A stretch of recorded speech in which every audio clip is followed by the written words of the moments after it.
Okay. So thank you very much for having me. I'm very glad to give this talk. Очень рада This subject was part of my быть с вами и разговаривать на эту тему. master thesis that I did at the University of Сан-Пауло a few years ago. I am Хочу поделиться с вами changing тем, что я screen, so you can говорил о Сан-Паулу на тему градостроительства. Это была моя магистерская диссертация.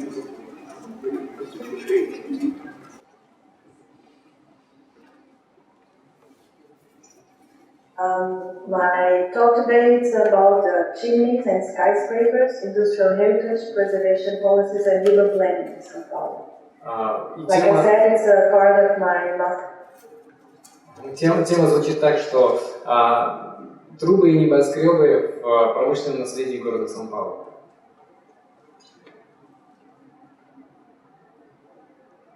Sorry, I began. The city of São Paulo is the capital of the state of São Paulo, located in Brazilian southeast. На юго-востоке Бразилии это центральный город Сан-Пауло, который находится в одноименной районе провинции. Before the 19th century, São Paulo was mainly rural. In 1867, the government earned financing. The first railway was built, and that was only one step before industrialization. В 1867 году это представляло из себя просто сельскую местность. И начался рост со строительства железной дороги и кофейных плантаций.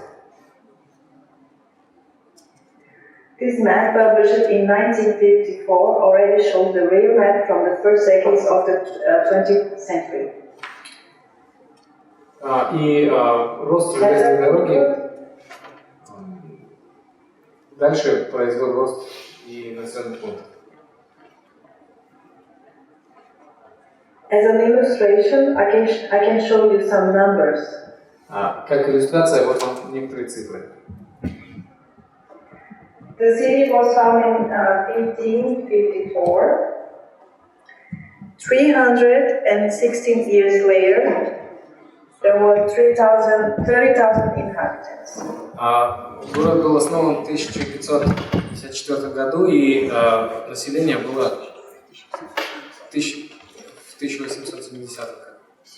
Всего 30 тысяч. And only 30 years later, there were 8 times more. Всего через 30 лет все выросло в 8 раз. And in 70 years later, 24 times more. This was right after the industrialization. Через 70 лет мы видим, что еще во много раз выросло население.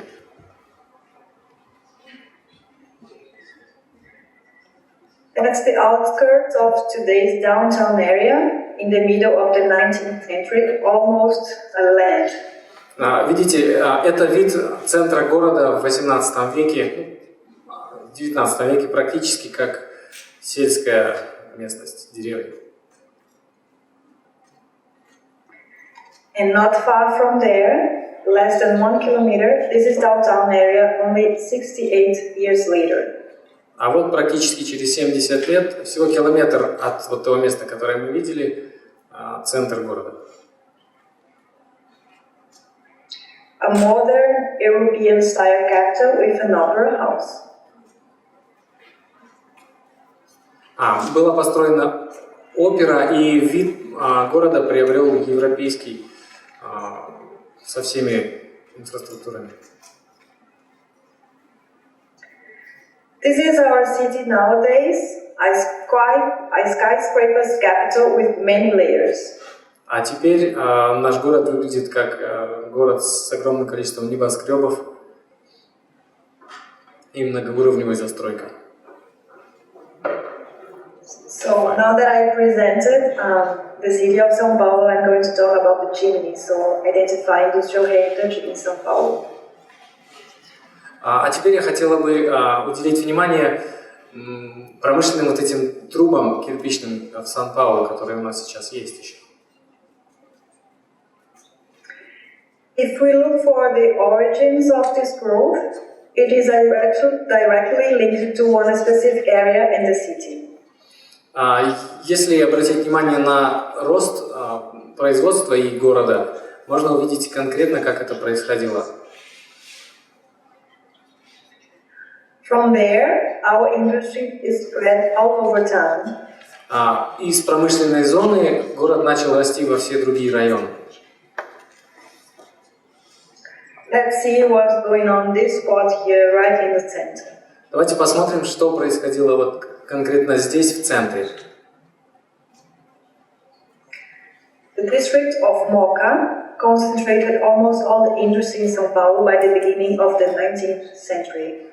В XIX веке в районе Мока было сконцентрировано все промышленное производство и застройка. In this 1930 map, we can see the city splitting out and a few big buildings along the railway. That's the railway from here. И в 20-х годах можно видеть, что есть железная дорога, и вдоль нее расположены промышленные предприятия и здания.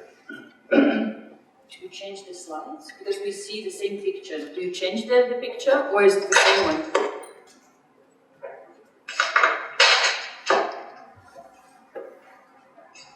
This is the landscape. Lara, sorry, we have. By the time. Sorry, we have the same slide, and I think that you changed already something. We have the old slide. This was the landscape, the first half of the 20th century. That's Вот really industrial в city. первой половине 20 века, пожалуйста, индустриальный город, промышленный. And here some more, what it looked like by the beginning of the 20th century. А вот еще изображение, как в начале 20 века выглядело. And here some more. Пожалуйста, еще. In the second half of the 20th century, the industrial activity was expelled from Moca to further areas. The buildings were becoming empty, and the land at the borders of downtown became valuable. Во второй половине 20 века постепенно промышленные предприятия стали покидать этот район, соответственно, здания начали пустовать, и центр города опустел.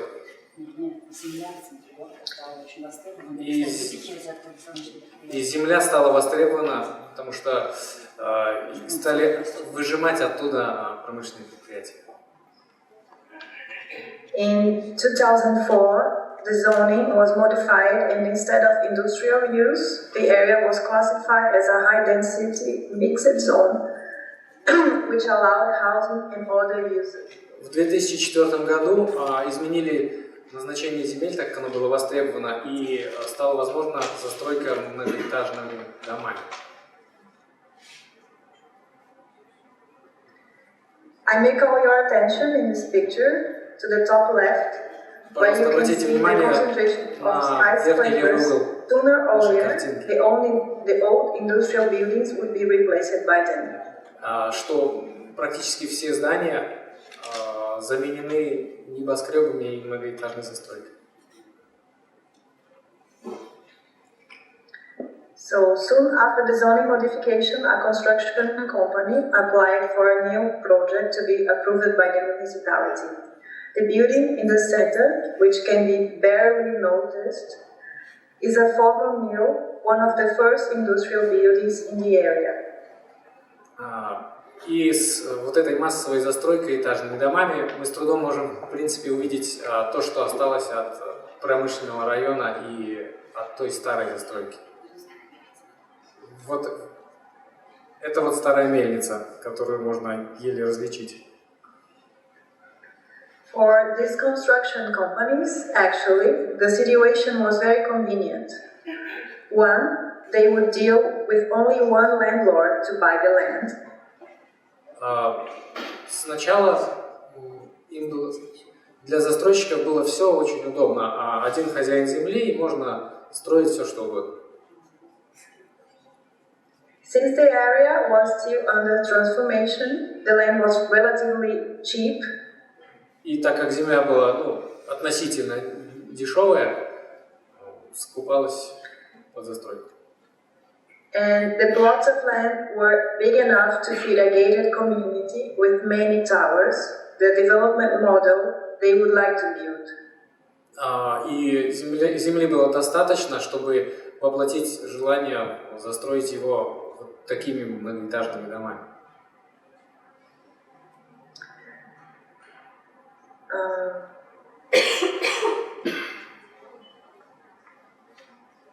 So, instead of approving the construction under a lot of pressure, in 2007, a huge perimeter was listed as cultural heritage by the municipality, aiming to prevent the loss of the industrial members. This is the white perimeter that you can see here, is a protection perimeter. В 2007 году правительство в городе решило, так сказать, обезопасить вот эту зону старой индустриальной застройки как исторического наследия города. There were some listed buildings in dark gray in a perimeter where new constructions should follow some special parameters. И вот темно-серым в этом районе было выделены те здания и места, где застройка не должна была превышать или нарушать определенные стандарты. So, since I presented the protection, now I'm going to talk about how this area was actually transformed. So, the skyscrapers, a new housing culture, or living in high gated communities. Но с того времени, как были озвучены данные параметры, все равно дальше происходила застройка. Сейчас мы посмотрим, на что эта застройка стала похожа. Это был план, были разработаны меры по защите. Сейчас мы посмотрим, как выглядит же этот район. Что же такое за небоскребы там возникло.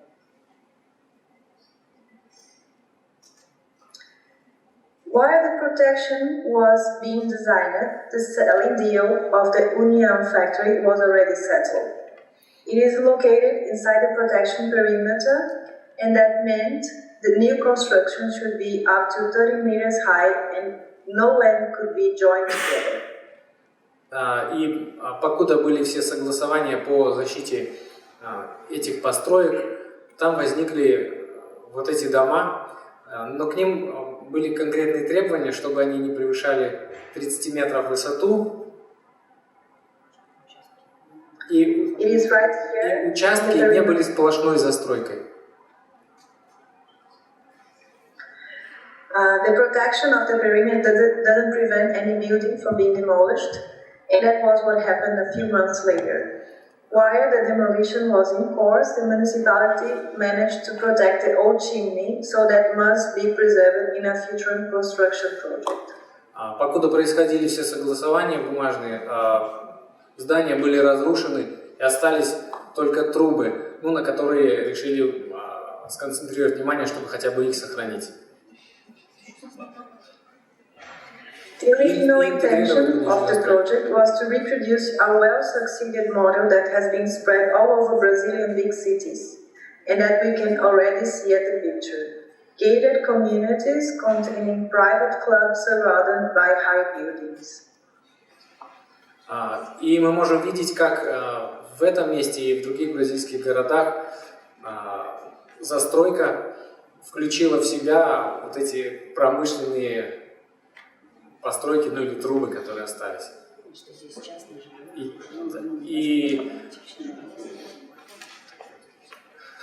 И видите, как у нас во многих городах в России частные дома маленькие окружены огромными небоскребами и высокими домами. In this case, it would also result in the industrial heritage loss. First of all, due to the materiality, and second, concerning the urban morphology. И мы видим, как, в принципе, мы потеряли наше вот это промышленное наследие, которое затерялось среди высоких домов. The construction company tried to convince the Municipal Heritage Board to approve their initial intention, but fortunately, they were able to keep with the restrictions. Строительные компании, как обычно, хотели продвинуть свои собственные идеи по глобальной застройке этих районов, но, к счастью, кое-что сохранилось.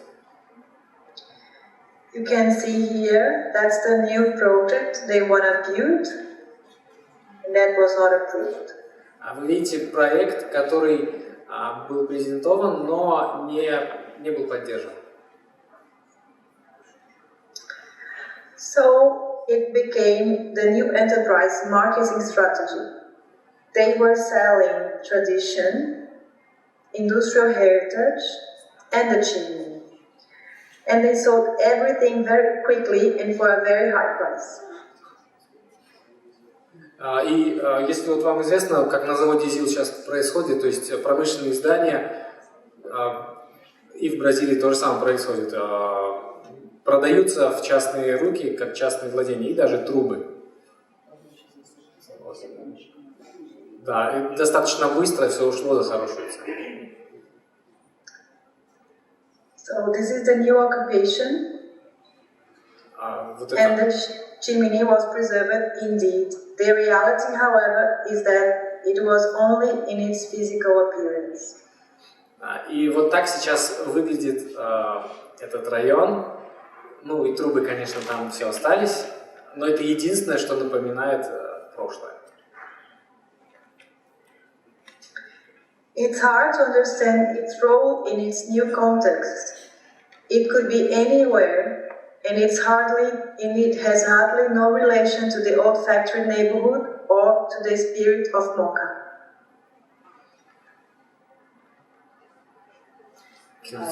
Теперь совершенно непонятно, каким образом эта труба имеет отношение с районом. Район настолько изменил свое содержание, что труба из него выпивается. И поэтому совершенно эта мифология, культурное наследие, все это утеряно, и смотрится совершенно это странно. И мы не понимаем, какие символические значения можно привязать вот к существованию этой одинокой трубы среди огромного микрорайона. So, in conclusion, three sorts of transformation could be found here. One, it is inevitable that industry leaves this area. It is a good thing that new residential areas were rising in such proximity to downtown. The point is that the shift resulted also in an income increase. Смотрите, для получения большей прибыли застройка идет очень плотно, соответственно, теряется, в принципе, вообще все, что там.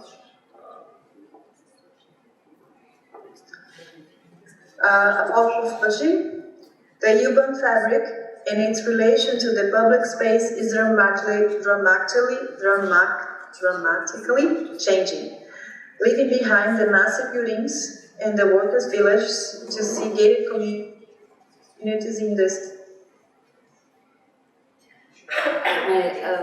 Первая возможная интерпретация тому, что мы видим сейчас, это то, что это память об индустриальном наследии. Все, что мы видим, это труба, и можно вокруг нее выстраивать какую-то идею для того, чтобы связывать этот район воедино, какими-то культурными смыслами наполнять.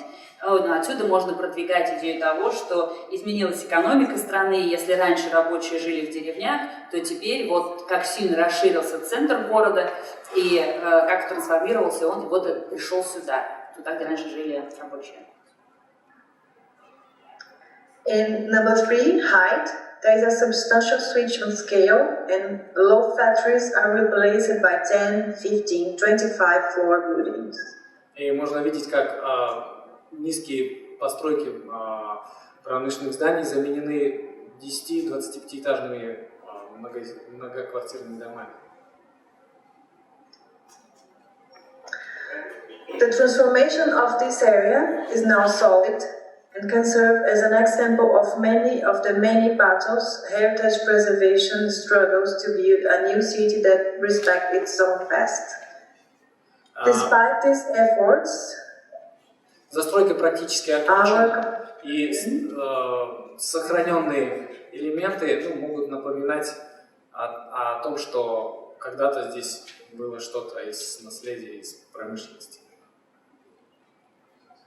So, despite these efforts, our conclusion is that heritage policies alone could not fully protect the area. New parameters defined by urban planning or urban design should also consider heritage. They should work together if everyone has a vision to make sense. Если мы хотим сохранять наследие, то усилия просто по сохранению его не дадут нормального, хорошего результата. Здесь должно быть комплексное решение по развитию района, по застройкам.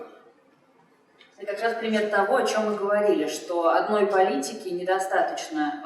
Желание одной стороны, в данном случае муниципалитет сохранить наследие, недостаточно. Должны быть еще усилия других сторон, чтобы, например, сдержать застройщика и уравновесить здесь, да, поддержать интересы разных сторон. So, thank you for your attention, and I'm open to questions. Спасибо за внимание. Я открыта, чтобы вы задавали вопросы. Thank you very much. Спасибо большое.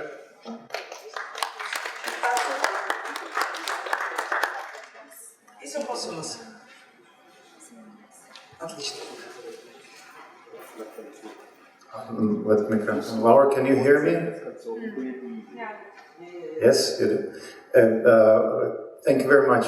Very, very interesting research, and I would like to ask you, kind of provocative question. If those new built quarters were not gated, would it be okay?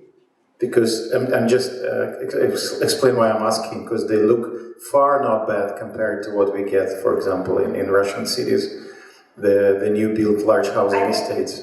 They look nice, and even I understand your sorrow about the disappearing industrial heritage, but still this chimney that you succeed to save, they look much better than the new, let's say, public art, or what presents to be a public art in newly built large housing estates in Russian cities. So for me, these quarters look quite fine. For me, the biggest problem is that even the public spaces, they possess public spaces, but the problem is that they're gated, so public spaces are not public actually. They're neighborhood spaces, limited access for the public. So if they were not gated communities, for me they would be quite fine, quite nice quarters, the newly built quarters in the cities. Да, я очень коротко суммирую на русском, да. I will translate shortly myself into Russian. Я просто спросил, что, то есть, на мой взгляд, особенно на последних картинках, далеко не чудовищно выглядят эти кварталы в сравнении с тем, что мы имеем в наших новостроечных районах. Это был бы бизнес-класс, район бизнес-класса, да, в новой застройке в любом российском городе, да еще с сохраненной трубой. Это очень круто по нашим меркам. Для меня единственная проблема, что эти территории огорожены, да, что называется gated community, куда закрыт вход людям, которые там не живут. И, по-моему, это единственная проблема этих районов. Если бы они были открыты для всех, это было бы очень неплохое современной застройки вообще городское пространство. Вот у меня был вопрос к Ларе, что она про это думает. I can partially agree with you. They would be much nicer if they were not gated. The problem is that these gated communities, they close themselves from the inside, and there is no city. If you walk this area, nowadays it's just walls and empty streets. And I think that when you want a urban renovation and if you want a new use and a new life to this area, you should work that together. That people should be on the streets and should experience this new city. Согласна, что огораживать территории... The main problem, I agree with the word. Что огороженные территории, если на них нет людей, то это в принципе и не город.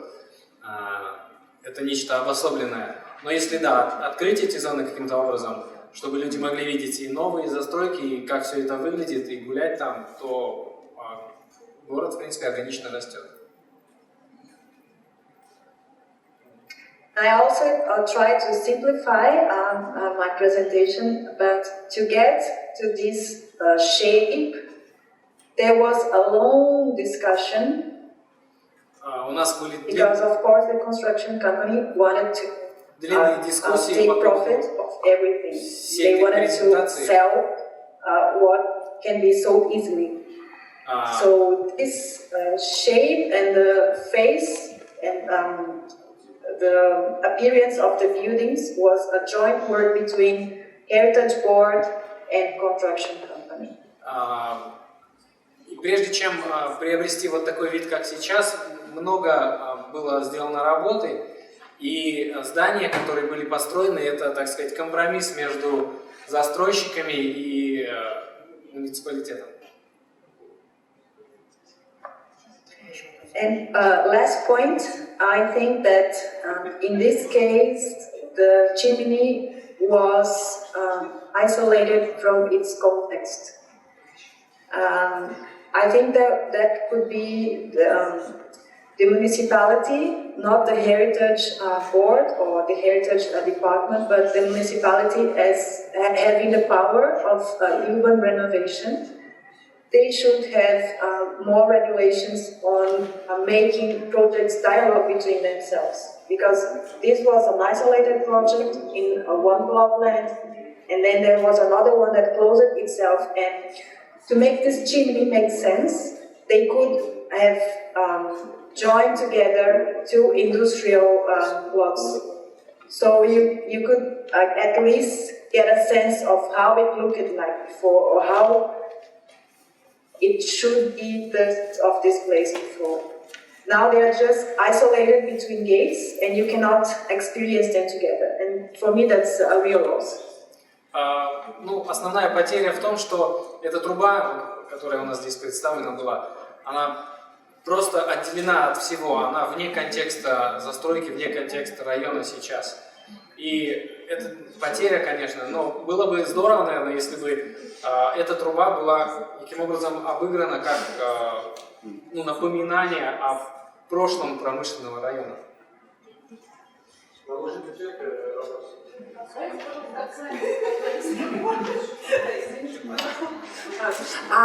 Thank you so much for your presentation. It was very interesting, and I just wonder, should preservation be material in all cases, or we could talk about preserving memories also in the form of toponymy, the names of the streets, the names of the district, because for me, I think it's also very important, like naming streets like industrial or whatever. It's also about memory, but about another type of preserving. На русском, да, всегда ли должна память быть материальна, или мы тоже можем говорить о сохранении памяти в форме топонимов, в форме названий улиц или названий районов, вот, ну, насколько это важно?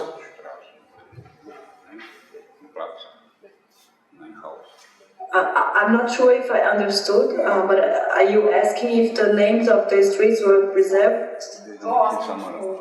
Yeah, that was the point.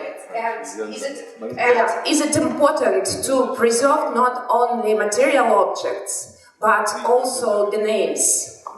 The memory as the name, the memory as a toponymy.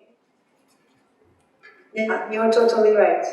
I think that the names of the streets in this case were preserved, and it's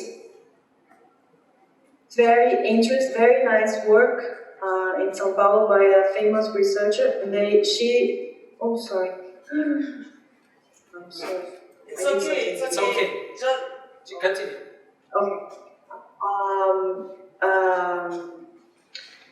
This researcher, she looks for old workers' villages.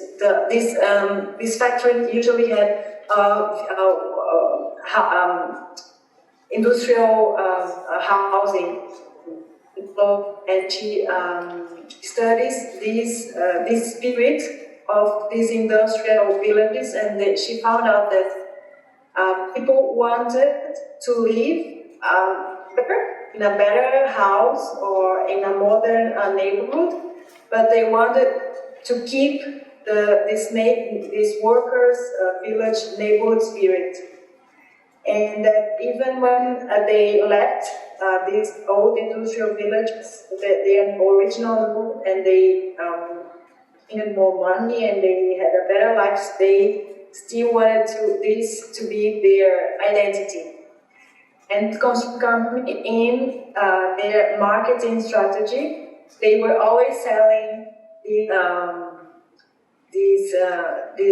characteristics as well. They were selling that now you're going to live in Mocha, and there's this community sense, and everyone helps each other, and you live close to your family and to your friends, and you have a community life.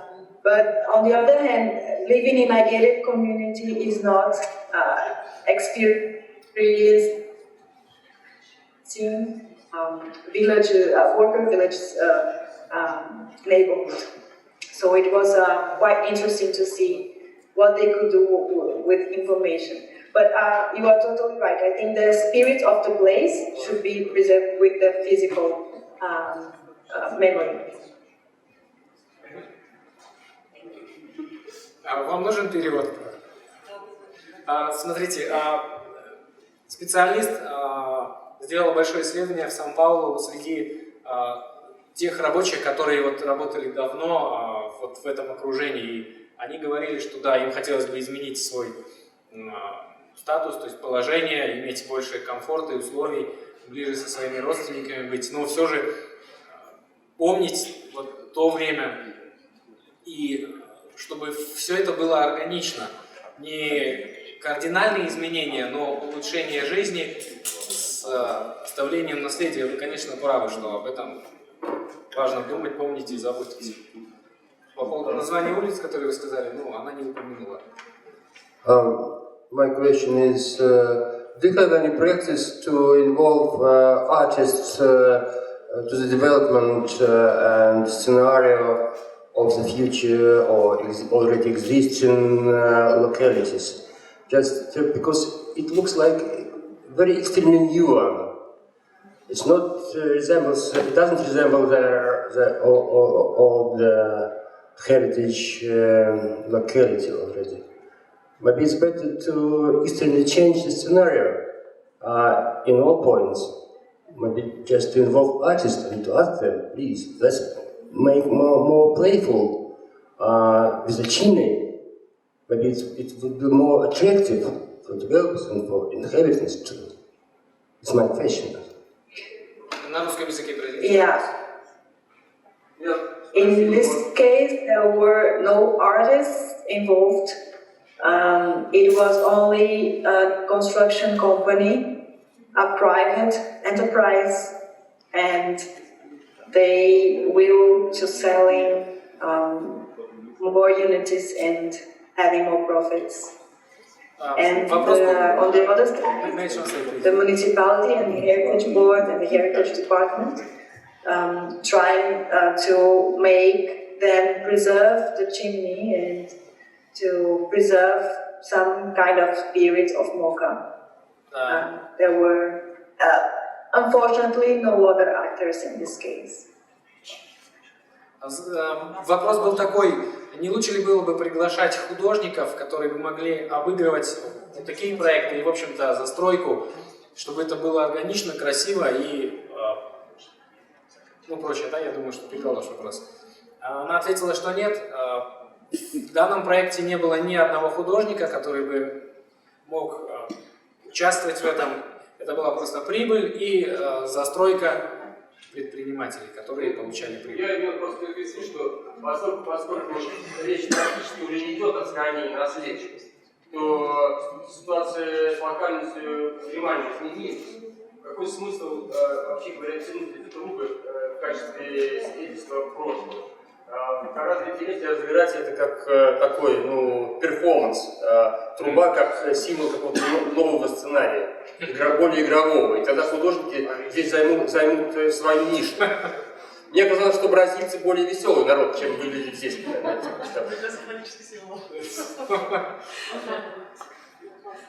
The question was that there might be a new interpretation of the space just because this chimney is so lonely now in the new environment that you could reinterpret it and allow this as a space for artists also now at this moment when the area is finished, just to reinvent and reshape the area through that, using it as an artistic object. And the comment was that we were assuming that the Brazilians are more lively in their attitudes to life. The area seems to be very, very strict, so to say, so very formal in its appearance. Yeah, now I understand. I think that could be done with a lot of care,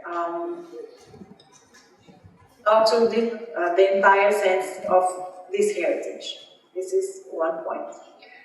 And the second point is, I think, especially in the railway remainings, because the train today, it uses only one rail, so there's a lot of empty spaces. And I heard about some art groups and art collectives that use these spaces in art. It's really interesting, but I think we should be very careful to involve the community, not only the artistic community, but the community's heritage, to be aware of importance and be aware not to disrupt its meaning so that we cannot recognize that anymore. I think it's a good way of renovating and giving a new life to heritage objects, but we need to be really careful when doing that. Ну, нам нужно быть очень аккуратными и осторожными в том, чтобы, привлекая художников и прочих творческих личностей, не потерять вообще, в принципе, того, что есть, и того, что мы хотим сохранить. Допустим, сейчас там используется только одна железнодорожная ветка, и огромное пространство пустует. И некоторые люди пытаются что-то с этим сделать, сочинить, какие-то идеи предлагают. Но, опять же, нужно быть очень аккуратным. Нужно обязательно учитывать мнение местного сообщества, то, к чему мы постоянно возвращаемся, чтобы вот эти интервенции, которые были со стороны художников, например, или еще какие-то, чтобы они были приняты сообществом, а не оставались такими внешними какими-то плямбами, которые ни для кого не релевантны, как мы говорили сегодня утром тоже.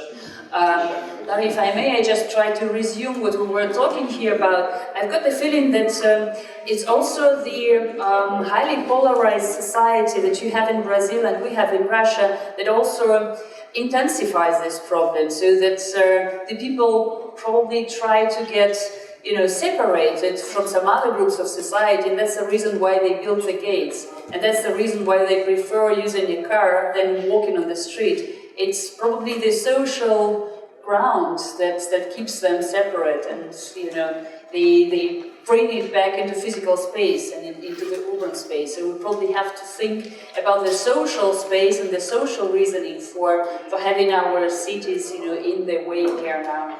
So thank you so very much for this very interesting talk and very nice discussion, and we'll finish it here. Thank you. It was great to have you with us. Thank you very much. I'm very glad to participate. I wish I could contribute more. And спасибо.